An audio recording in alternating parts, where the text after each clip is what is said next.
અરે સ્વામિનારાયણ અરે સત્સંગી જીવન પ્રકરણ 5 અધ્યાય 26 તારીખ આજે 27 મે 2024 આ અધ્યાયને વિશે આપણે ભગવાનની જે પૂજા એ કેવી રીતે કરવી બહેનોએ એ આપણે આખું જોઈ રહ્યા છે. એમાં ભગવાનની જે સ્તુતિ જે છે તે સ્તુતિ આપણે અહીંયા પ્રાર્થનાનો જે પ્રકાર છે તે જોઈ રહ્યા છે.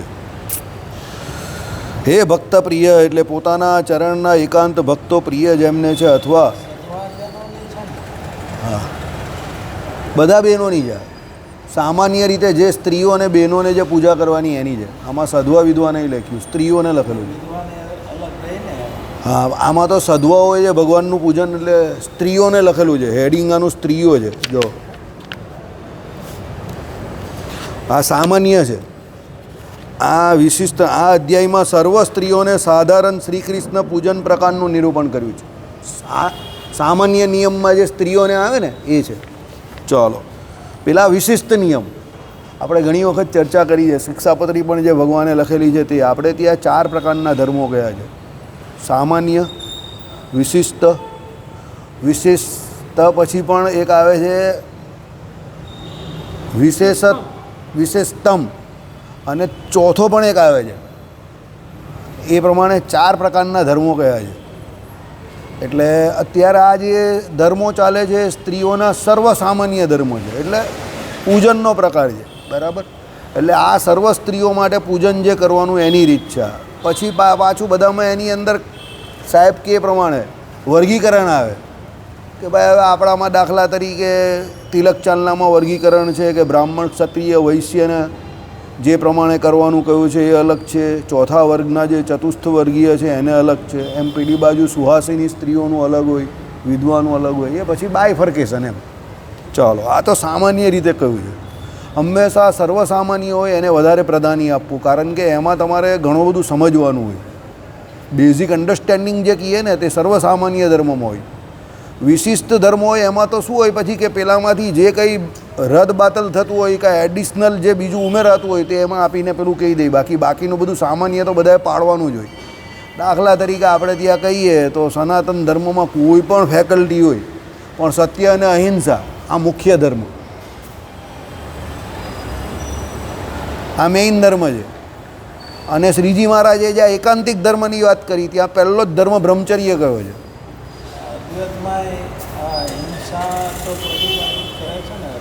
ના, હિંસા તો કોઈ ધર્મવાળા પ્રતિપાદન નહીં કરતા. હિંસા કોણ કરે છે એ અદ્વૈતીઓ નથી. હિંસક યજ્ઞ કરવાવાળા લોકો કોણ છે એ પહેલાં સમજો. કે જે કોઈએ આ લોકને વિશે કોઈ ફળની ઈચ્છા છે એ બધા લોકો હિંસક યજ્ઞ જે છે એ કરતા હોય. એ પછી શક્તિપંથી પણ હોઈ શકે, સમજો. અને એ હિંસક યજ્ઞોનું પ્રતિપાદન જે વેદોમાં કરેલું છે તે આવા લોકો માટે જ કરેલું છે. ખાસ કરીને કે જે આ લોક માટે કે પરલોક માટે કંઈ ને કંઈ મેળવવા ઈચ્છે છે, સકામ, એના માટે એ કરેલું છે. પણ એના ફળના બદલામાં એને આ લોકમાં કે પરલોકમાં જે કંઈ સુખ પ્રાપ્તિ થાય છે એની સાથે કષ્ટ કે દુઃખ એની પ્રાપ્તિ પણ થાય છે. કારણ કે એ જે હિંસા કરે છે એના ફળ રૂપે એને નર્કમાં તો જવું જ પડે છે. એટલે એ કોઈ સ્પેસિફિક પંથ માટે નથી આ. પણ આ તો શું છે કે ભાઈ માણસની વૃત્તિ, હિંસક વ્યક્તિની વૃત્તિ હોય, સમજો, સ્વભાવ હોય. દાખલા તરીકે વાઘ સિંહ તમે કહું તેને હિંસક પ્રાણી કયા છે તો એ ગમે એટલા ટ્રેન હોય પણ એનો ખોરાક જે પ્રમાણેનો છે અને એ હિંસક વૃત્તિ જે છે તે એની સ્વભાવમાં છે. એટલે યુ ડોન્ટ નો એ ગમે ત્યારે કોઈની ઉપર પણ એટેક કરી નાખે, કારણ કે એની વૃત્તિ જે મૂળ છે તે તો હિંસક જ છે. એટલે તમે જોવો તો સામાન્ય રીતે આપણે જે કહ્યું એ પ્રમાણે કે શ્રીજી મહારાજે જ્યાં જ્યાં એમ કહી કે એકાંતિક ધર્મની ચર્ચા કરી છે ત્યાં શું કહ્યું તો અહિંસા અધિક બ્રહ્મચર્ય ધર્મની વાત કરેલી છે. કે ભાઈ બ્રહ્મચર્ય જે કંઈ છે તેને પહેલાં વાત કરી, સત્ય અને અહિંસાની તો વાત કરી, પણ એકાંતિક ધર્મમાં પહેલાં બ્રહ્મચર્ય અધિક ધર્મ એટલે નિષ્કામ વર્તમાનની પહેલાં વાત કરી છે. એ કેમ કરી હોય સમજો. જે વ્યક્તિ નિષ્કામ વર્તમાન પાળવાનું શરૂ કરે એનામાં પહેલાં સ્થૈર્ય નામનો ગુણ આવે. એ સ્થિર થાય, એનું માઇન્ડ જે છે તે સ્ટેબલ થાય, સમજો. શરીરનું તેજ જે કહ્યું તે એ છે. એટલે પહેલાં એ તેજ જે છે એ એની શરીરમાં પૂરેપૂરું એ રાખે તો એનું માઇન્ડ જે છે તે સ્ટેબલ રહે. એટલા માટે તો બ્રહ્મચર્ય આશ્રમમાં વિદ્યાર્થીને ભણવાનું કહ્યું કે 25 વર્ષની ઉંમર સુધી ભણવાનું છે. એ કેમ ભણવાનું કહ્યું કે એનું માઇન્ડ સ્ટેબલ હોય એ ટાઈમ પર, એટલે તો એને બ્રહ્મચર્ય આશ્રમ કહ્યો. એ આશ્રમને પણ બ્રહ્મચર્ય આશ્રમ કેમ કહ્યો કે એમાં એને બધું અર્જિત કરવાનું છે. શું? તો વિદ્યા આદિક અર્જિત કરવાની છે. અને એ વિદ્યા એને ઉતરે કેમ કે એના બ્રહ્મચર્યનું પાલન બરાબર થતું હોય એટલા માટે એ બરાબર એને ઉતરે. અને પછી એને બરાબર ઉતરે તો પછી he can take a decision કે ભાઈ મારે હવે 25મા વર્ષે પ્રવેશ્યા પછી આ વિદ્યા મેળવી અને મને પરમાત્માની કૃપાથી આ પ્રમાણે કંઈક એવું જ્ઞાન પ્રાપ્ત થયું સદગુરુ દ્વારા કે ભાઈ આ સંસાર જે છે એ તો ખોટો છે. ખોટો એટલે કેવી રીતે? કાર્યને રીતે. અને આમાં તમે જોવા જાઓ તો કોઈ પણ પ્રકારની પ્રાપ્તિ જે છે તે એટલી બધી દુર્લભ નથી જેટલી પરમાત્માની પ્રાપ્તિ દુર્લભ છે. અને એ પ્રમાણે એને જગત પર વૈરાગ્ય થાય જ્ઞાને કરીને, અને એ ભગવાનની ભક્તિ કરવા માટે જો તૈયાર થઈ જાય તો સીધો બ્રહ્મચર્ય આશ્રમમાંથી ત્યાગાશ્રમમાં પહોંચી જાય. પણ હવે આટલું બધું એને જાણ્યા પછી પણ એવા ઘણા લોકો હોય છે કે એને વૈરાગ્ય નથી થતો. તો જેને વૈરાગ્ય નથી થતો ફોર ધેમ ગ્રહસ્થાશ્રમની વ્યવસ્થા છે. અને એમાં એના સમાવર્તન સંસ્કાર થાય એટલે તરત જ એને ગ્રહસ્થાશ્રમમાં ચાલ્યા જવાનું છે. એવું કહે છે ગ્રહસ્થાશ્રમ એટલે સમાવર્તન સંસ્કાર થાય પછી એક પણ દિવસ એને વચ્ચે નથી રહેવાનું. એને સીધા ક્યાં ગ્રહસ્થાશ્રમમાં ચાલ્યા જવું કાં પછી ત્યાગાશ્રમમાં ચાલ્યા જવું. પણ એક થાય ક્યારે કે જ્યારે એ વ્યવસ્થિત વિદ્યા ભણ્યો હોય ત્યારે. એમ એટલે કહેવાનો નિયમ આપણે ત્યાં જે કોઈ આશ્રમ અને વર્ણની જે કોઈ પ્રથા હતી તે બહુ વ્યવસ્થિત પ્રથા છે, પ્રૂવન છે. એમાં કંઈ શંકાને સ્થાન નથી. એટલા માટે તો આપણી જે કોઈ પાઠશાળાઓ કેવું તમે કે આપણી જે કોઈ એમ કહી કે આપણી જે ગુરુકુળની વ્યવસ્થા છે કે આપણી સંસ્કૃતિ છે એની પર એટેક કરવામાં કેમ આવ્યા? આપણે ત્યાં એકચ્યુઅલી એટેક આપણી સંસ્કૃતિ પર જ થયો છે. કેમ? આપણી સંસ્કૃતિની રીત એવી છે, પ્રોસિજર એવી છે કે જેના દ્વારા અહીંયા મહાન માણસો જે છે તેની ઉત્પત્તિ થાય છે.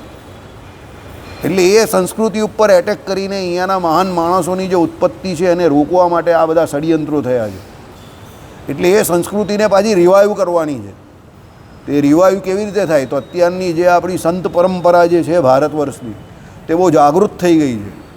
અને એને કારણે એ લોકો પાછા રિવાઇવલ માટે પૂરેપૂરા પ્રયત્ન કરી રહ્યા છે કે ભાઈ અલગ અલગ જગ્યા પર પાછી એ લોકો પોતે વૈદિક યુનિવર્સિટીઓ કે વૈદિક જે કોઈ એમ કહે કે ભણતા અભ્યાસ માટેની પરંપરા પાછી શરૂ કરી રહેલા છે.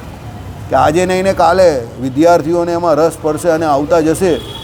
જેમ જેમ વિદ્યાર્થીઓ ભણતા જશે મોડ ઓફ પીપલ એટલે સ્ટુડન્ટ યુ વિલ ગેટ, અને એ પછી જેમ જેમ એ વિદ્યાનો પ્રચાર પ્રસાર થશે તેમ તેમ આપણી સંસ્કૃતિ જે અત્યારે હાવ મૃતપ્રાય થઈ ગઈ તે ઊભી થઈ જશે એમ. એટલે એ લોકોનો એ પ્રયત્ન છે. એટલા માટે તો હું તમને કહું છું કે અત્યારનો સમય કોઈ મત માટે કે કોઈ સંપ્રદાય માટે કે હું સાચો કે મારા ભગવાન સાચા કે તારા ભગવાન નાના કે આ લડવાનો ઝઘડવાનો નથી.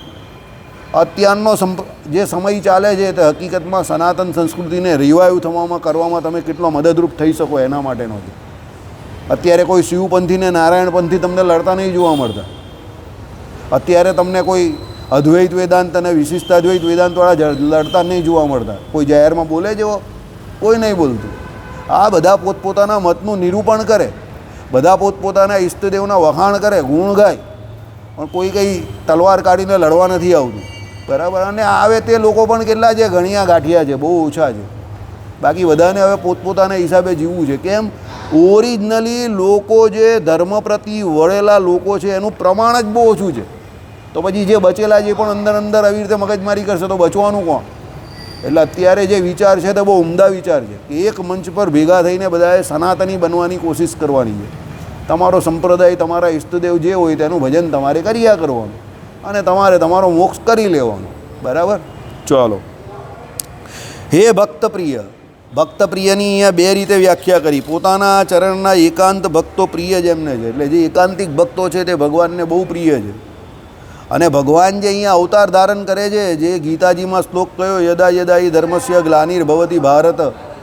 બરાબર? એટલે એવા જે ભગવાનના સાધુ એકાંતિક ભક્તો જે સાધુઓ છે એના માટે ભગવાન અવતાર ધારણ કરે છે. તો એ આવા ભક્તો કે જે ધર્મ જ્ઞાન વૈરાગ્ય સહિત ભગવાનનું જ ભજન કરે છે, એકમાં જેનો અંત છે તેવા. તો એક કોણ છે? પરમાત્મા. પરમાત્મા એક છે અને જીવો અનેક છે. એટલે જ્યારે પણ પરમાત્માની ચર્ચા થાય ત્યારે અદ્વૈત શબ્દનો ઉપયોગ થશે, કારણ કે ભગવાન જેવો સ્વરૂપ, સ્વભાવ, ગુણ, વિભૂતિ એને કરીને અનંત કોટી બ્રહ્માંડમાં કોઈ નથી. અરે અક્ષરધામમાં પણ કોઈ નથી. એટલા માટે જ્યારે જ્યારે પરબ્રહ્મ તત્વનું નિરૂપણ થશે ત્યારે આ અદ્વૈત શબ્દ તમને સંભળાશે. પણ એ અદ્વૈત શબ્દ જે ત્યારે કયો છે એ કંઈ એકલો અદ્વૈત મત પૂરતો મર્યાદિત નથી. કારણ કે અદ્વૈત મતનું સ્થાપન જો જગતગુરુ શંકરાચાર્યએ હમણાં કર્યું, 8મી સદીની વાત. 780માં ઈસવીસન 79-80માં એમનો જન્મ થયેલો અને 32 વર્ષ રહ્યા. એટલે 7મી-8મી સદીની વચ્ચે એ અદ્વૈત મતનું સ્થાપન તેમણે કર્યું. પણ ભગવાનને તો શાસ્ત્રોમાં જે અદ્વૈત કહ્યા એ તો કેટલા વખતથી કહ્યા. તે અદ્વૈત કહેવાનો મતલબ શું છે કે ભાઈ ભગવાન જેવું બીજું કોઈ છે નહીં, એટલે એને અદ્વૈત કહ્યા. બરાબર? એટલે તો કહ્યું જીવો અનેક છે પણ પરમાત્મા તો એક જ છે. અને ભગવાનનો કોઈ ડુપ્લિકેટ માર્કેટમાં ફરતો નથી. જે બનવા જાય એ પણ પકડાઈ જાય. અને અત્યારે તો કેટલા બધા એવા ડુપ્લિકેટ ભગવાનો અટવાતા હતા તે બધા જેલમાં ઘૂસી ગયા છે. ઘણા હજુ પણ બહાર પણ ફરે છે. એ પણ ગમે ત્યારે ઘૂસી જશે અંદર. કહેવાનું તાત્પર્ય એવું છે, ભગવાનને પોતાના એકાંતિક ભક્તો બહુ પ્રિય છે. એકમાં જ એનો અંત છે તેવા. એક કોણ? તો પરમાત્મામાં. તો એમાં અંત એટલે શું કે ભાઈ એના માટે સર્વસ્વ એ પરમાત્મા જ છે. ભગવાન સિવાય બીજી જે કોઈ જગતમાં વસ્તુઓ દેખાય છે, બધી વસ્તુઓને કે વ્યક્તિઓને એ ફક્ત ને ફક્ત કાર્ય કરવા પૂરતો, આ જગતમાં રહેવા પૂરતો, વ્યવહાર માત્ર માટે એનો ઉપયોગ કે વિનિયોગ કરે છે. પણ એમાં એ ગૃહસ્થ તો ગૃહમાં આસક્તિ નથી રાખતો. સમજો, આમ તો ગૃહસ્થનો અર્થ શું થયો કે ભાઈ ગૃહસ્થ એટલે આપણે એમ કહીએ કે ગૃહમાં રહેનારો, પણ હકીકતમાં ગૃહમાં આસક્તિ નથી રાખતો એને ગ્રહસ્થ કહ્યો. કેમ? એ ભગવાનને વિશે પ્રીતિ રાખે છે એટલે ઘરમાં એને આસક્તિ નથી. એટલે જળ કમળવત અહીંયા રહી છે અને એક ભગવાન જ એને પ્રિય છે. સમજો, બીજા કોઈ જીવ પણ એને પ્રિય થાય તો ક્યારે થાય કે એ ભગવાનના જીવ છે, ભગવાનનું ભજન કરે છે, તો ભગવાનને લઈને એ પ્રિય થાય. એટલે કહ્યું કે ભગવત ભક્તો, ભગવાન અને ભગવાનના ભક્તો. પણ જો કોઈ ભગવાનનો ભક્ત ન હોય અને ભલે એનો સગોવાલો હોય ને, એને પ્રિય નથી. મને ઘણી વખત અહીંયા મંદિરમાં થાય એવું. અમને બંનેને થાય છે એકચ્યુઅલી. મારા બાપાના બધા કાકા આવે ને બાપા આવે ને દાદા આવે, અમારું ખાનદાન બધું અહીંયા જ આવે. સમજો, બધી પરણેલા જે કોઈ માસી હોય કે ફોઈ હોય કે એની છોકરી હોય કે બધા મુંબઈ પરણેલા હોય તે પણ અહીંયા તો બધા અહીંયા જ આવે. હવે સહેજે બધા મળવા આવે પણ મને બહુ અઘરું લાગે, કારણ કે આપણું કામ બધું ઘડિયાળના ટકોરે ચાલતું હોય અને એમાં પાછો પેલો 5-10 મિનિટ બગાડવા આવે એટલે આપણું બાઇડલ છટકે. એટલે પછી માળા ફેરવતા હાના કરીને આપણે એવું ઈચ્છીએ કે એને ખબર પડી જાય કે મારે ભાગી જવાનું છે, તો પણ ઘણા નથી સમજતા કે આ ભાગી જવાનું સિગ્નલ આપે છે. બરાબર? એટલે પછી આપણે શું થાય, થોડું અંદર ફ્રસ્ટ્રેશન આવે કે આ દર્શન કરવાના ટાઈમ પર કેમ આવે છે.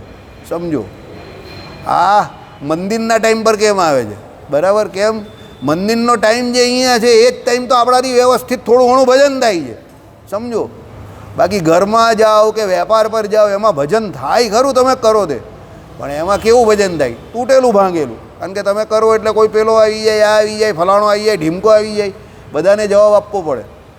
પણ અહીંયા પણ પછી આવા લોકો આવે, આમ છે, બાપાને કેવું છે, બાને કેવું છે. હવે બાપાને કેવું છે ને બાને કેવું છે નથી, તું કરી શું લેવાનું?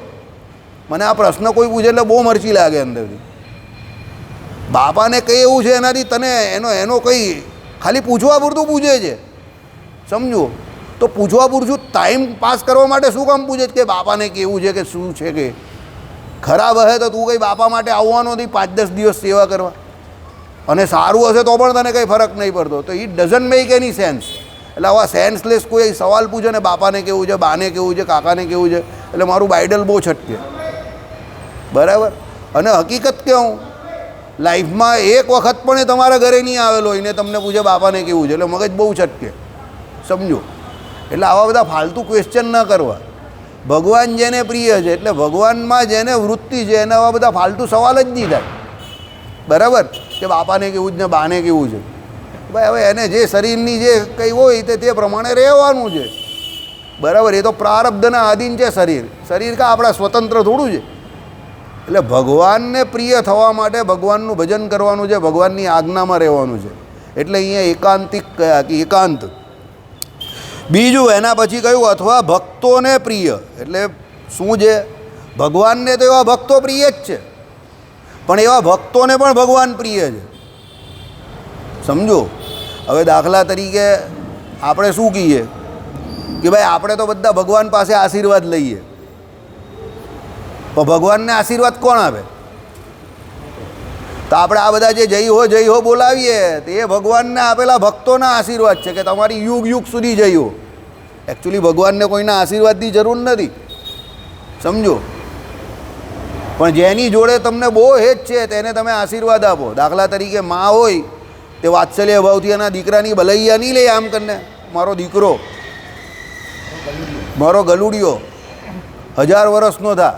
હવે એના બાના કહેવાથી કોઈ 1000 વર્ષનો થવાનો નથી, પણ એ વાત્સલ્ય ભાવથી એવું કહે છે, સમજો. એમ આપણે કહીએ કે ભાઈ ભગવાનના ભક્તો ભગવાનની જય હો જય હો જય હો. આપણે જે જય હો કરીએ છીએ તે શું છે કે ભાઈ આ ભગવાનની, અમારા પરબ્રહ્મ પુરુષોત્તમ નારાયણ એની એમ કહે કે આખા બ્રહ્માંડને વિશે, કે આખા લોકને વિશે, કે સર્વલોકને વિશે જય હો. તો એ આપણે એક રીતે ભગવાનને આપેલા આશીર્વાદ છે. આપણા અંતઃકરણની એક પ્રકારની એક લાગણી છે, આપણા અંતઃકરણના ઉદ્ગાર જેવા કે આપણે ભગવાનને જય હો કરીએ છીએ. બાકી ભગવાનને થોડા આપણા કોઈના આશીર્વાદની જરૂર છે, કોઈના આશીર્વાદની જરૂર નથી. એટલે કહેવાનો મતલબ શું છે કે એ ભક્તોને પણ એ ભગવાન પ્રિય છે. એવું નથી કે ભાઈ આપણે ભગવાન અને ભગવાનને આપણે, એમ બંને વસ્તુ છે, સમજો. આ પેલા નારદજી અને પેલું આપણે જે વિશ્વ મોહિનીની વાત કરીએ એ પ્રમાણે નારદજીને એવું હતું કે હું બહુ રૂપાળો છું એટલે મને જ પરણ છે, બરાબર. પણ પેલી તો કંઈ પરણી નહીં નારદજીને, બરાબર. એ જ પ્રકારે પછી પેલો જ્યારે એમ કહે કે સમુદ્ર મંથન થયું ત્યારે લક્ષ્મીજી વરમાળા લઈને આવ્યા. બધા દેવતાઓને એવું હતું કે ભાઈ અમે તો બહુ રૂપાળા છે, અમને પરણ છે, પણ લક્ષ્મીજી કંઈ એમને પરણા નહીં. તો લક્ષ્મીજી કોને પરણા? ભગવાન નારાયણને. કારણ કે લક્ષ્મીજીએ જોયું જ્યાં રૂપ છે ત્યાં ગુણ નથી, જ્યાં ગુણ છે ત્યાં રૂપ નથી. રૂપ અને ગુણનો મેળ પડવો બહુ અઘરું કામ છે. એક નારાયણ જ એમને એવા દેખાયા કે જે રૂપ અને ગુણનો બહુ જોરદાર સમન્વય હતો. અને લક્ષ્મીજી તો અનાધિકારથી નારાયણને વરેલા જ છે. સમુદ્ર મંથનની કથામાં જે લક્ષ્મીનારાયણ દેવના વિવાહ બતાવ્યા જે તો કથન માત્ર છે, ભક્તો માટે છે. એક ચરિત્ર ભગવાને કર્યું, એમ કરીને આપણે એ ચરિત્રને ગાઈ શકીએ, વાગોડી શકીએ, સેલિબ્રેટ કરી શકીએ, ઉજવી શકીએ. બાકી એકચ્યુઅલી તો લક્ષ્મીજી અનાધિકારથી નારાયણને જ વળેલા છે. લક્ષ્મીજી નારાયણ સિવાય બીજા કોઈના છે જ નહીં. હમણાં શાસ્ત્રીજી મહારાજ જે આ કથા કરે છે આધ્યાત્મિક તત્વ આખ્યાનમમાં, એમાં ભગવાન શબ્દની વ્યાખ્યા કરી, એમાં એમને બોલ્યા લક્ષ્મીપતિત્વમ. નારાયણની ઓળખાણ કોના દ્વારા છે? તો લક્ષ્મીજીના પતિ છે ત્યાંથી જ એમની ઓળખાણ છે, સમજો. લક્ષ્મીપતિત્વમ કેમ? લક્ષ્મીપતિત્વમ એ નારાયણનું એક અનાદિ લક્ષણ છે. કારણ કે લક્ષ્મીજીના પતિ કોઈ બીજા છે જ નહીં, નારાયણ જ છે, સમજો, બરાબર. પછી વક્ષસ્થળમાં જે એમ કહે કે પેલો શ્રીવત્સનું ચિહ્ન જે છે તે ભગવાનની નિશાની કહી. પછી એમ કહે કે પેલું જે આપણા ભૃગુલાંછન એ ભગવાનની નિશાની કહી. આ બધા ભગવાનના એમ કહે કે શું છે? સાંકેતિક ચિહ્નો છે. તો લક્ષ્મીપતિત્વમ એ ભગવાનનું ચિહ્ન છે, સમજો. એટલે એ ભગવાનના જ છે લક્ષ્મીજી અનાધિકારથી. તો એ ભગવાનને પ્રિય છે અને ભગવાન લક્ષ્મીજીને પ્રિય છે. એ પ્રમાણે ભગવાનને એના ભક્તો પણ બહુ પ્રિય છે. તો આપણે એક કેટેગરીમાં આવવાનું છે કે ભગવાનને પ્રિય આપણે થઈએ કે ભાઈ એ ભગવાન કંઈ ના અમારો ભક્ત છે. આખા જગતમાં બધા એવું કહેતા હોય કે ભાઈ આ મને ઓળખે છે, આ મને ઓળખે છે. નરેન્દ્ર મોદીને આખું સુરત, આખું ઇન્ડિયા ઓળખે છે. કદાચ વર્લ્ડમાં પણ ઘણા બધા લોકો નરેન્દ્ર મોદીને ઓળખતા હશે કે ભાઈ પ્રાઇમ મિનિસ્ટર છે, પણ નરેન્દ્ર મોદી જેને ઓળખે એનું કામ થઈ ગયું. અહીંયાથી જે દિવસે સીએમમાંથી પીએમ બનવા ગયા તો અહીંયા જડાખાડીમાં જ એક નાનો સરખો કેસ થઈ ગયેલો. ટીઆરના ધારાસભ્ય હતા કદાચ, એના કંઈ છોકરા જોડે, આપણા સંપ્રદાયના જ એક વ્યક્તિ જોડે થયેલો, સમજો, બરાબર. તો પેલા ભાઈએ અહીંયાવાળાએ મોદી સાહેબને ફોન કર્યો, એટલે મોદી સાહેબ જતાં જતાં એ ભાઈનું કામ કરી ગયા અને અહીંયા પીઆઈને કહી ગયા. ત્યાંથી ઓફિસમાંથી ફોન આવ્યો કે આ ભાઈનું જે કંઈ કામ હોય તે કરી દેજો, સાહેબ તો દિલ્હી જવાના છે. પીઆઈ સાહેબને ફોન આવ્યો એટલે પીઆઈ સાહેબે પછી છેલ્લે સુધી ખતરનાક કામ કરી નાખ્યું અને સામેવાળાના ભૂક્કા બોલાવી દીધા. સાહેબ સમજી ગયા છે કોણ છે.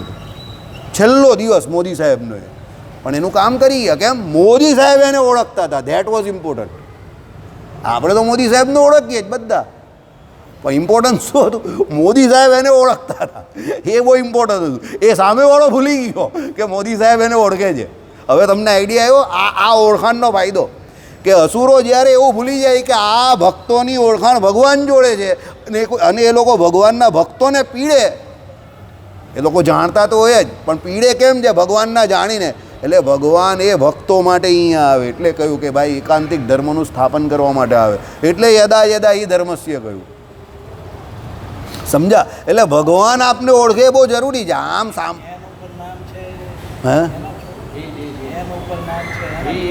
તમે બધું સમજી ગયા છો, તમે જે સમજો એ રાઈટ લાઈનમાં સમજાજો. પણ આપણે અહીંયા એક એવી સભા લઈને બેઠા છે કે એમાં કોઈના નામથી વાત ન થાય, બરાબર? હા, પણ એ ભાઈને બધી રીતે પછી કામમાં આવી ગઈ ભાઈ એ દિવસ પછી, બરાબર? ઉલટી ગિનતી શરૂ હો ગઈ, થઈ જ જાય. સમજો?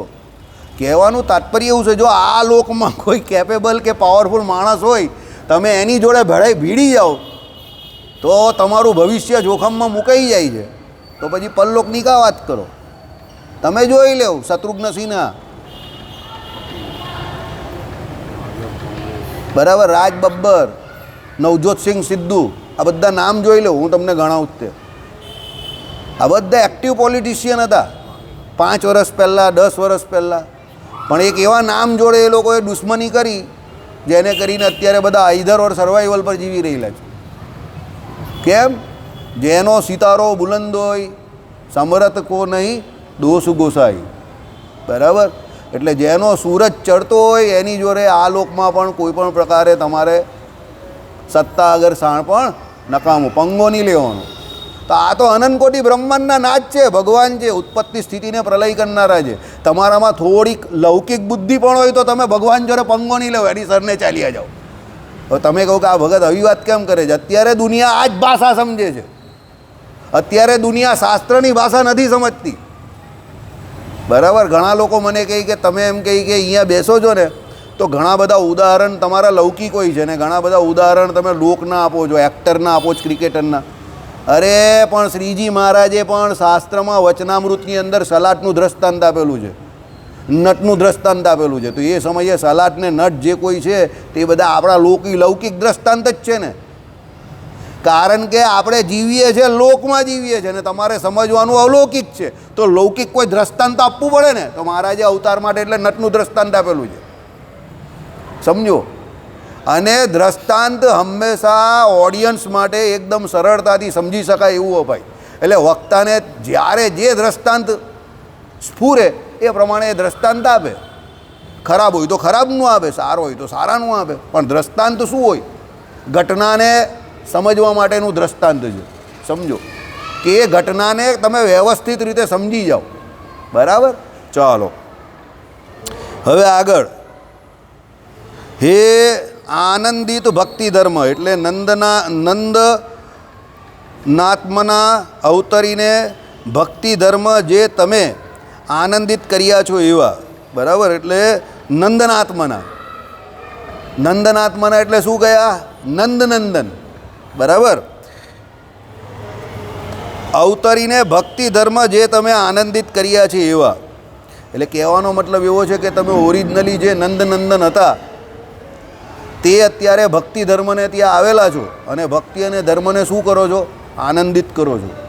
આપણે હમણાં જ જોયું પંચાળાના સામે આ સત્સંગી જીવનમાં જે પંચાળાનું પ્રકરણ આવ્યું કે ભાઈ એ ધર્મદેવ અને ભક્તિમાં હતા, એ પણ અક્ષરધામમાં ભગવાન જે લક્ષ્મીનારાયણ રૂપે બિરાજમાન છે એમની સાથે અનાદિકાળથી ત્યાં ને ત્યાં બિરાજમાન છે.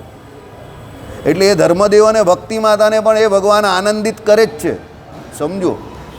આ તો અહીંયા તો જે ભગવાન એમ કહી કે એમને સંકલ્પ ભગવાન કરે અને પેલા ધર્મદેવ અને ભક્તિ માતા જે અહીંયા આપણે ત્યાં અવતાર ધારણ કર્યો, એ તો શું છે કે ભાઈ એક પ્રકારની ભગવાને અહીંયા આવવાની રીત બતાવી કે ભાઈ અમે આવીએ છીએ ત્યારે અમારી જોડે ભગવાનના સંકલ્પે કરીને ઘણા બધા મુક્તો પણ આવે છે, બરાબર?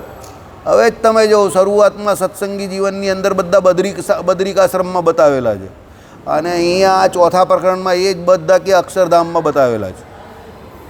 હવે કોઈ પેલો ચીપકુ ભગત હોય પેલો પકડી લે, અહીંયા તો બદ્રિકાશ્રમ છે ને અહીંયા આમ કેમ છે? અરે ભાઈ મારા, ધામ જોડે કા ઝઘડા કર્યા કરો છો?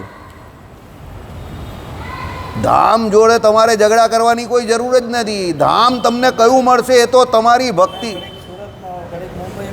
તો ને એ તમે જે પ્રમાણેની ભક્તિ કરશો એ તો ભગવાન નક્કી કરશે ને કે તમને કયા ધામમાં મોકલવા. પણ ભગવાન પોતાના ભક્તો માટે બધે વ્યવસ્થા કરેલી છે કે ભાઈ અહીંયા નરનારાયણ દેવ મૂકેલા છે. ક્યાં? એટલે પોતે જ છે મૂકેલા, એટલે ભગવાન પોતે જ છે બદ્રિકાશ્રમમાં. આ પછી શ્વેત પેલું શ્વેતદ્વીપ આવ્યું તો એમાં વાસુદેવ ભગવાન 5 વખત પેલા મુક્તોને દર્શન આપવા આવે છે. તો વાસુદેવ ભગવાનને નરનારાયણમાં કોઈ ફરક છે?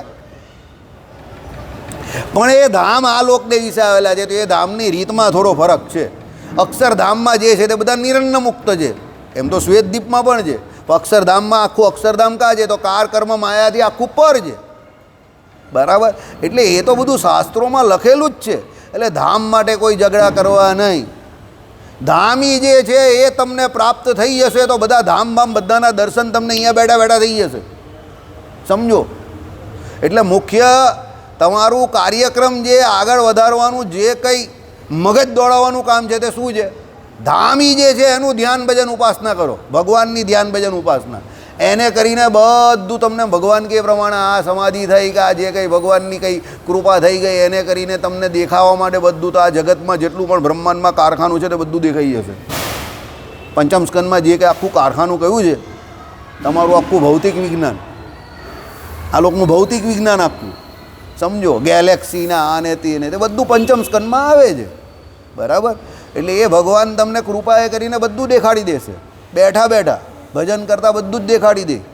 યશોદાજી પર કૃપા કરી ને મોઢું પોરું કર્યું તો અનંતકોટી બ્રહ્માંડના દર્શન યશોદાજીને થઈ ગયા. બરાબર? થઈ ગયા તો થઈ ગયા, ભગવાને કરાવી દીધા. એટલે ભગવાનનું ધ્યાન ભજન ઉપાસના કરવી જરૂરી છે. ચલો, હે પ્રભુ, પૃથ્વી ઉપર ધર્મ ભક્તિ ધર્મના પુત્ર ઉપર પ્રગટ થયા છતાં પણ તમે પ્રભુ, પ્રભુ એટલે કેવા? તો સ્વતંત્ર છો, કર્મ પરવશ નથી. હવે દાખલા તરીકે અહીંયા જે આપણા જેવા જે કોઈ જીવ આવે, આપણો તો અહીંયા શું થાય? જન્મ થાય. બરાબર? ને પછી આપણે દિવસે દિવસે દિવસે દિવસે પેલા 6 લક્ષણો જે કયા તે એ પ્રમાણે છેલ્લે નાશ પામી જાય શરીર. ભગવાન એવા કર્મ પરવશ નથી. ભગવાન તો સ્વતંત્ર છે, પોતાની મરજીના માલિક છે અને પોતે પોતાની મરજીએ કરીને આ લોકને વિશે કોઈ પણ કાર્ય કરવું હોય તો પોતે આવવું હોય તો આવે. એવું પણ નથી કે કાર્ય કરવું એટલે આવે જ. એ નક્કી કરે મારે જવું કે ન જવું. બહુ મોટા માણસ હોય તો બધી જગ્યા પર જાતે થોડા જાય. સમજો? મુકેશ અંબાણી જાતે થોડા જાય દરેક જગ્યા પર. ઘણી બધી જગ્યા પર તો એના માણસ જ જતા હોય. એ તો એવી જગ્યા પર જાય કે જે જગ્યા પર એના ગયા વગર ચાલે જ નહીં, એટલે એમને જવું જ પડે કમ્પલસરી મુકેશભાઈ અંબાણીને, તો જ એ જાય. તેમ ભગવાન પણ ઘણા બધા આચાર્યોને મોકલે. બરાબર? મોટા પુરુષો જે કહીએ આપણે એને મોકલે. અને પછી ભગવાનને એવું લાગે કે હવે અમારે જાતે આવવું પડશે તો ભગવાન જાતે પણ આવે. પણ એ ભગવાન નક્કી કરે કે ભાઈ મારે શું કરવું છે, એ કોઈ બીજો નક્કી ન કરે. બરાબર? ચાલો, એટલે એ ભગવાન આપણી જેમ કર્મ પરવશ નથી કે ભાઈ આપણે તો કર્મે કરીને અહીંયા આવવું પડે છે. હે હરે, સમસ્ત દુઃખ દુરિતને હરનારા, અનંત કોટી કાળથી આ જીવ જે છે એને દુઃખ સૌથી મોટું કયું વર્ગું છે? બોલો ભાઈ વિશાલભાઈ. હા, જન્મ મરણ રૂપી દુઃખ જે છે તે સૌથી મોટું દુઃખ છે. એ દુઃખ એવું વળગેલું છે આપણે કે જ્યાં સુધી જન્મ અને મરણ જશે નહીં ત્યાં સુધી આ કોઈ માથાકૂટ જવાની નથી. બરાબર? એટલે ભગવાન જ એક એવા છે કે જે જન્મ મરણ રૂપી આપણું જે આ દુઃખ છે એને હરનારા છે, એટલે એમને હરી ગયા. બીજા એક એવો અર્થ પણ કરેલો છે, ભક્તજનના મનોનયનને હરનારા. એ ભગવાન એવા છે સર્વરસ સર્વગન કે એ ભગવાનનું રૂપ જોઈને પેલા ભક્તોનું મન જે છે તે હરાઈ જાય. આપણે ત્યાં જો ને અહીંયા ઘનશ્યામ મહારાજ પાસે પેલો ઊભો રહી ગયો હોય તો મજા આવી જાય એને. શાંતિથી બેઠો બેઠો માળા ફેરવે. સવારે તો કેટલા બધા હરિભક્તો અડધો કલાક પોણો કલાક મસ્ત ભગવાનના શણગારના વાગા ખુલે, દર્શન ખુલે એટલે આરતી કરીને પછી શાંતિથી બધા આરતીવાળા જાય એટલે ઊભા શાંતિથી ભજન કરે 9 વાગ્યા સુધી. એક મૂર્તિ પાછળ 15 20 25 મિનિટ અડધો કલાક ઊભા રહી. ધર્મદેવ ભક્તિ માતા પાસે કે ભાઈ નારાયણ મુનિદેવ પાસે, ઘનશ્યામ મહારાજ પાસે. અરે ઊભા માળા ફેરવે, શાંતિથી મોજ લઈ ભજન કર્યા કરે શાંતિથી. બરાબર? અને એ ભગવાનનું ભજન કરે કેમ કે ભાઈ એના મનોનયનને હરી લઈ જાય ભગવાન, એ બધું ભૂલી જાય ત્યારે અને શાંતિથી ભગવાનમાં મસ્ત થઈ જાય. જીવનનું સૌથી મોટું સુખ જ આ છે. સમજો? બરાબર. કાલે આપણે જે જોયું ને જગતગુરુ શંકરાચાર્યએ કહ્યું એ પ્રમાણે કે તમે ગમે એટલું બળ લગાડી દો પણ આ 3 વસ્તુ તમને પ્રાપ્ત થવાની નથી. પહેલું શું? મનુષ્યત્વમ. મનુષ્ય જન્મ તમને મળવો. તમે કહો કે હું અરે એમ તો એ તો ભગવાન કૃપા કરે તો મનુષ્ય જન્મ મળે. બીજું શું છે? મુમુક્ષત્વમ, કે ભાઈ તમારામાં આજે મુમુક્ષા જાગી કે ભગવાનની પાસે તમારે જવું છે, કે ભગવત પ્રાપ્તિ તમારે કરવી છે, કે ભગવાનનું ભજન કરવું છે, તે પણ ભગવાનની કૃપા વગર ન થાય. અને ત્રીજું સદ્ગુરુની પ્રાપ્તિ. તો એવા સદ્ગુરુની પ્રાપ્તિ તમને કેવી રીતે થાય? તો ભાઈ ભગવાનની કૃપા થાય ત્યારે થાય. એટલે ઘણા કામ એવા છે જગતમાં એ તમારા બાહુબળથી નહીં થતા, સમજો. બરાબર. દાખલા તરીકે સૌથી મોટી લૌકિક વાત તમને કહું, તમે મ્યુઝિક કમ્પોઝર કોઈ દિવસ બાહુબળથી નહીં બની શકો. તમે ગમે તેની પાસે જાઓ પણ તમે મ્યુઝિક કમ્પોઝર નહીં બની શકો. જાઓ બોલો, કોઈની તાકાત છે અહીંયા મ્યુઝિક કમ્પોઝર બનવાની? ન બની શકે. 8 વર્ષ 10 વર્ષ 15 વર્ષ પેલો કોર્સ કરે ને તો બી મ્યુઝિક કમ્પોઝર નહીં બની શકે. પેલો કમ્પોઝર કે એ પ્રમાણે ગાઈ શકે ખરો પણ કમ્પોઝર ન બની શકે. કેમ? કમ્પોઝર બનવું શું છે? ઇનહેરન્ટ છે. એ ગુણ તમને પરમાત્માએ કૃપા કરીને જેને આપેલો હોય એને જે સૂજે. દાખલા તરીકે ઘણા હરિભક્તો હોય તો પેલો રાગ જોઈ અને પછી પોતે રાગમાં ગાવા માંડે તો એ તરત ગાય એટલે તમને તરત આમ કર્ણપ્રિય થઈ જાય, ગમી જાય, સમજો. તો મ્યુઝિક કમ્પોઝ કરવું એ બળનું કામ નથી. બાકી તો કેટલા બધા લોકો દુનિયામાં કેટલી બધી મહેનત કરવા તૈયાર જ છે, તો કેમ નહીં કરી શકતા? એ નેચરલ વસ્તુ છે, એ કુદરતી છે. એ બધા કમ્પોઝ નહીં કરી શકે. ગાઈ શકે ખરા, ટ્રેનિંગ જે આપવાની હોય તો તમને ગાયન વાદન અને નૃત્યની આપે છે, સંગીતની. પણ સંગીત કમ્પોઝ કેવી રીતે કરવું એ નેચરલ હોય, સમજો.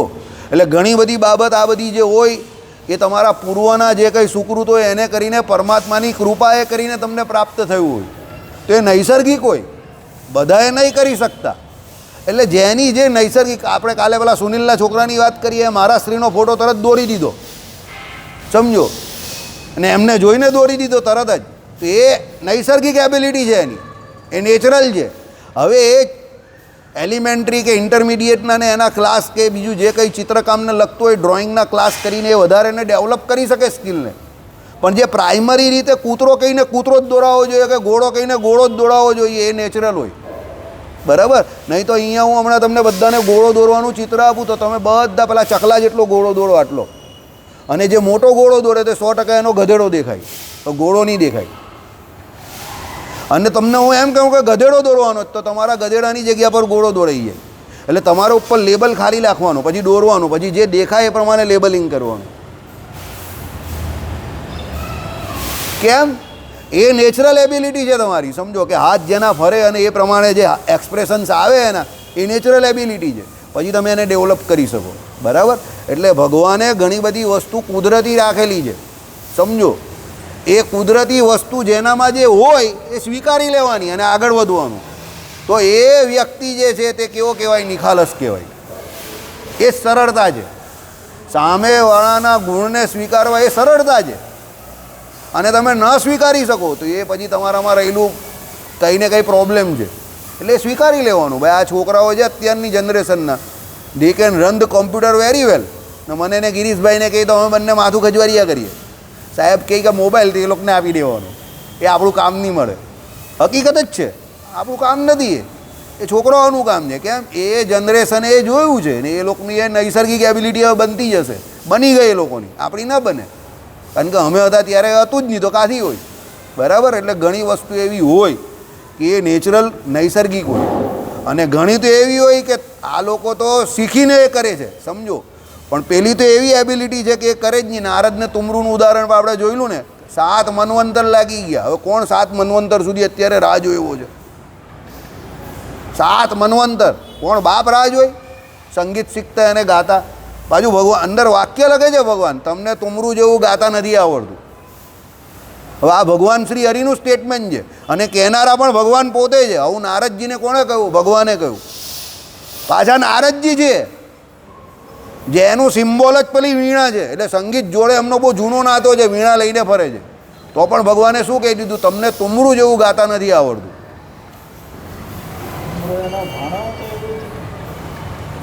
ભાણો હતો, બંને જોડીમાં રહેતા હતા. એટલે સમજો, હોય એવું, ઘણી વખત એવું હોય, સમજો. એટલે એને તમારે એક્સેપ્ટ કરવાનું હોય, એ સ્વીકારવાનું હોય. અમારા બે વચ્ચે એવું ઘણું છે, જે આને ભાવે તો મને નહીં ભાવે, ને જે મને ભાવે તો એને નહીં ભાવે. જ્યાં રાઇટિંગનું કામ હોય, બ્રીફિંગનું કામ હોય, કંઈ સમજવાનું હોય તો એ મને આપી દે, અને જ્યાં એક્શનનું કામ હોય તો મારે એને આપવું પડે, કારણ કે એ એક્શન બહુ સારી કરી શકે. સમજો, એક્શન એટલે તમે કંઈ બીજી એક્શન નહીં સમજતા. એક્શન એટલે કોઈ કાર્યને પાર કરવાની એક્શન, એમ કે ભાઈ હવે તમારા ઘોડા દોડાવવા પડશે તમારે, તો એ કરી શકે છે. એટલે બધાની એવી એબિલિટી અલગ અલગ હોય, બરાબર. ચાલો, હે નાથ, સર્વેના પણ તમે નાથ છો, એ તો હકીકત જ છે. ભગવાન કોઈ દિવસ કોઈ પણ વ્યક્તિને હરાવે કે કોઈનાથી હારી જાય કે કોઈના ઘરે કામ કરવા જાય એવું કોઈ ચરિત્ર કરે તો પણ ભગવાન પોતે સમસ્ત જગતના અનંતકોટી બ્રહ્માંડના નાથને નાથ જ રહેશે. ભગવાનનું સ્વામિત્વ જે છે તે અનાદિ છે, એ ભગવાન સ્વામી છે અને છે.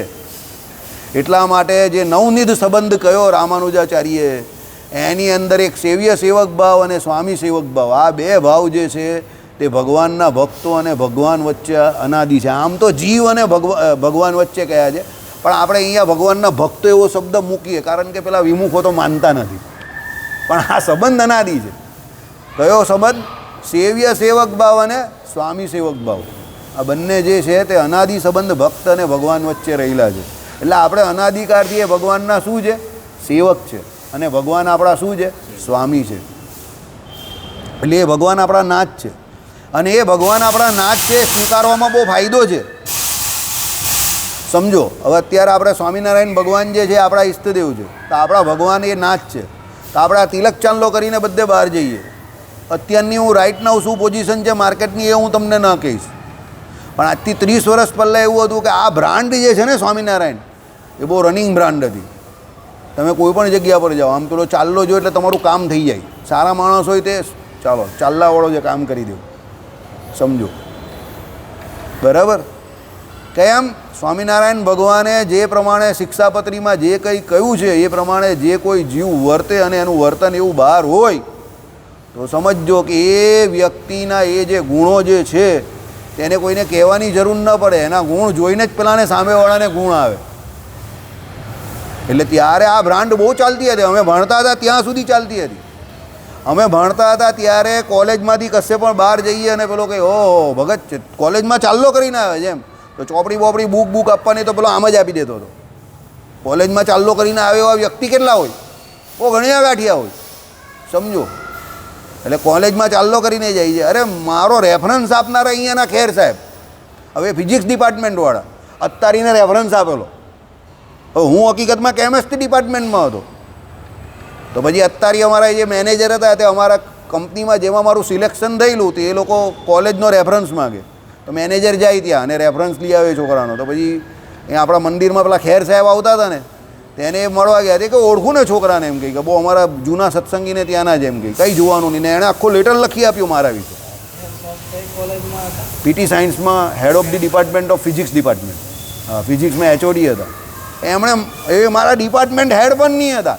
એમના શું કહેવાય કે અંડરમાં હું 1 વર્ષ એક પણ સબ્જેક્ટ નહીં ભણેલો, સત્સંગી હતા. એટલે એમણે એટલી ખબર કે તિલક ચાંદલો કરીને આવે છે અને ચીમન કાકાનો પૌત્ર, એમણે લખીને આપી દીધું. હે હા, કરતા હતા ને, કોલેજમાં કરતા જ હતા, આવતા હતા. એટલે એમણે તરત લખીને આપી દીધું. પછી મને પેલા પૂછ્યું અત્તારીએ, अरे यार एम कही कि वो फिजिक्स डिपार्टमेंट वाला तुमको कैसे जानता है? वो कौन? वो टीके वाला? हाँ एम के वो टीके वाला था, तू भी टीके वाला है इसीलिए. एम के मैं सोचता था कि वो तुमको कैसे जानता है. बराबर. એટલે આપણો આ સિમ્બોલ છે, સમજો. કેવો સિમ્બોલ? આપણી આ ઓળખાણ કોને કારણે છે કે ભાઈ આ આપણા પતિ જે છે તે કોણ છે? ભગવાન પુરુષોત્તમ નારાયણ છે.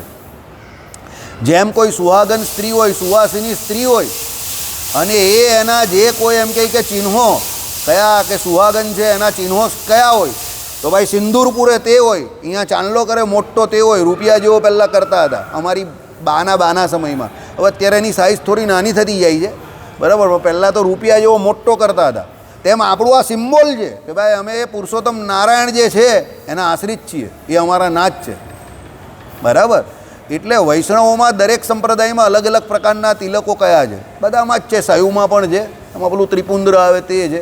એમ તો શક્તિપંથીઓ પણ કંઈ ને કંઈ બધું કરતા હોય છે, પણ વૈષ્ણવોના તિલક બધા બહુ મસ્ત છે, રૂપાળા લાગે તમને એવા છે. ને એમાં આપણા તિલક ચાલલા તો બહુ જોરદાર છે, એકદમ મસ્ત છે. ચાલો, એટલે એ શું છે, ભગવાન જે આપણા બધાના સર્વેના પણ નાથ છે, આખા જગતના નાથ છે. પણ આપણા તો પહેલાં સિમ્બોલિક રીતે છે ભાઈ, હરિભક્તના તો છે જ, બહારનાના તો છે જ ભગવાન. પણ એમાં ભગવાન વીટો પાવરથી છે, એ હું છું એમ. આપણામાં શું છે ભાઈ, તારો પણ છું એમ. કેમ? આપણે એને માનીએ છીએ એટલે. બરાબર. ભગવાને શું કહ્યું? કાનનું રૂપ પેલા જે અભક્ત માટે એકદમ વિકરાળ છે, આપણા માટે કેવું છે? એકદમ સોફ્ટ છે, સૌમ્ય છે, એવું છે ભાઈ. ભગવાન આપણા નાથ છે, પણ આપણે સ્વીકારીએ છીએ. ભગવાન આપણે પોતાના બાળક તરીકે સ્વીકારે છે કે ભાઈ આપણો માણસ છે, એટલે કોઈ યમદૂત કે કોઈ આપણે પીડવા આવે નહીં. આપણી ઉપર લેબલ લાગેલું છે, એટલે કોઈ યમદૂત કે કોઈ બીજી કોઈ એવી શક્તિ, જે કંઈ કહીએ તામસી શક્તિ, તે તમે જો ભગવાને બનાવેલા નિયમમાં વર્તા હો તો તમને કંઈ પકડવા ના આવે. બરાબર. પણ જો તમે ભગવત ભક્ત નથી તો પણ એ ભગવાન તમારા નાથ તો છે, પણ પછી તમારી જોડે શું ઓર્ડરલી એન્ડ ટાઇટલી કામ કરવામાં આવે. એ ભગવાન કહે ભાઈ હું છું, મારા બાપની દુનિયા છે, તારા બાપની દુનિયા નથી, ચાલ હું કેમ એમ કરવાનું છે. પણ આપણે ભક્ત છે એટલે ભગવાન આપણી જોડે સોફ્ટ છે, ચાલો સૌમ્ય છે. હે ભગવાન, સોરી એક લાઈન લઈ, આવા તમે તે તમે જ એક શરણ જેને છો એવી હું, તે મારી ઉપર પ્રસન્ન થાવ. જો ભગવાન જે છે એની પાસે આ પ્રમાણે દરેક જીવે માંગવાનું છે. શું છે કે ભાઈ તમારા જે આ લક્ષણો કયા, એટલે એક શરણ જેને છો. બરાબર. તમે જ એક શરણ છો અમારી. પ્રેમાનંદ સ્વામીએ શું કહ્યું? ઓ રસિયા, ઓ રસિયા, મેં તો શરણ તિહારી, નહીં સાધન બલ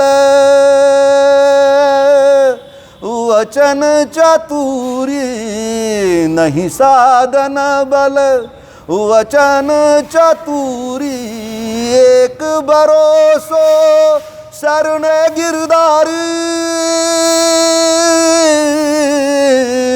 રસિયા પહેલામાં શરણે છે ને છેલ્લામાં ચરણે છે, પણ ચરણે કે શરણે એનો અર્થ તો એક જ છે. બરાબર. જગજીત સિંહ સાહેબે ગાયું છે, ઘરે જઈને યુટ્યુબ ઉપર સર્ચ મારજો. આપણા પ્રેમાનંદ સ્વામીનું આ પદ જગજીત સિંહ સાહેબે ગાયું છે. બરાબર. અને બહુ સરસ અવાજમાં કંઠમાં ગાયું છે, શરણાગતિનું. બરાબર. એટલે શું કહ્યું કે ભાઈ એક શરણ જેને છો એવી હું, તે મારી ઉપર તમે પ્રસન્ન થાવ. ભાઈ મારા માટે જગતમાં બીજું કોઈ નથી. બેસ્ટ દ્રષ્ટાંતાનું પેલું દ્રૌપદીજી વાળું, એક ભગવાન જ એક શરણ. આપણી શરણ કોણ? હું જયંતિને પટેલ, અમારા ભાગણના ફળિયામાં એક અમારો મિત્ર હતો. એ કંઈ પણ થાય ને, એને કંઈ પણ જરૂર હોય એટલે તરત પહેલો ઓ વાસુદેવ એક બૂમ પાર, એટલે મારે આવી જવાનું. અને એક બીજા હતા, બે ભાઈ, એટલે એ કંઈ ને હું જયંતિને પટેલ, અમે 3 જણા સાથે જોઈએ એમ એકબીજાને. સમજો. એટલે કહેવાનો મતલબ શું છે?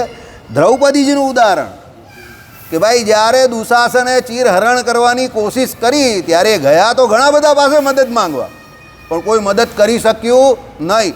જો એમાં ઘણા એવા હતા જે કેપેબલ હતા, એવું ન હતું કે કેપેબલ ન હતા, પણ બધા કોઈને કોઈ કારણવશાત મજબૂર હતા, લાચાર હતા, પરતંત્ર હતા.